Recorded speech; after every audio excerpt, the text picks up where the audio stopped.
Assalamualaikum. Hari ini saya nak share satu rahsia paling power yang petani durian Thailand guna untuk paksa pokok durian keluarkan bunga buah lebat macam ni. Ramai orang ingat durian ni pokok manja, susah nak berbunga, tunggu musim baru nak nampak hasil.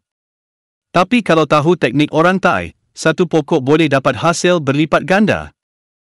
1. Kenapa pokok durian susah berbunga? Sebenarnya banyak faktor. Cuaca tak menentu, tanah kurang nutrien, pokok dah besar tapi berbunga pun malu-malu. Kalau hanya bergantung pada baja biasa, memang lambat. Tapi di Thailand, mereka pakai hormon paksa bunga buah. Bukan racun tau, ni ekstrak organik dan hormon tumbuhan, selamat untuk manusia dan pokok. 2. Apa fungsi hormon paksa bunga buah ni? Hormon ni bertindak rangsang pokok supaya keluar bunga serentak, tak delay setakat 2-3 kuntum, terus jadi macam ni. Tunjuk bunga lebat, buah jadi banyak, padat, kurangkan guguh bunga garis miring putik buah, pokok sihat, daun hijau segar, musim buah lebih panjang, stabil. 3. Bukti tengok sendiri bunga durian ni. Cuba tengok bunga ni, ini hasil guna hormon perangsang bunga Thai yang saya sendiri guna. Dulu berbunga sekali setahun, sekarang 2 kali, kadang-kadang 3 kali. Bukan nak riak, tapi ni bukti produk ni memang berkesan. Ramai petani Thailand dan Malaysia dah guna, semua bagi feedback positif.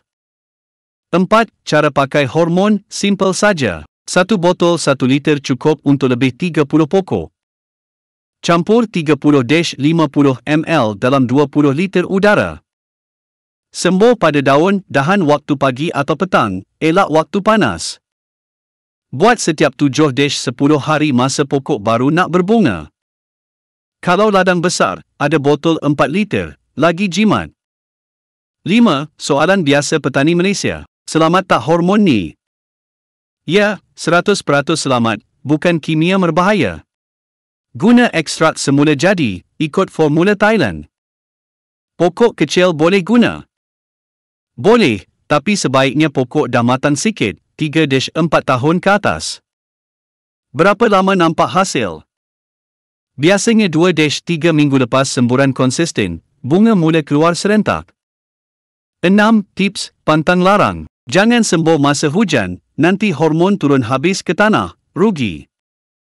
Boleh combin dengan baja organik, lagi cepat nampak hasil. Pokok terlalu muda jangan paksa sangat, biar akar kuat dulu.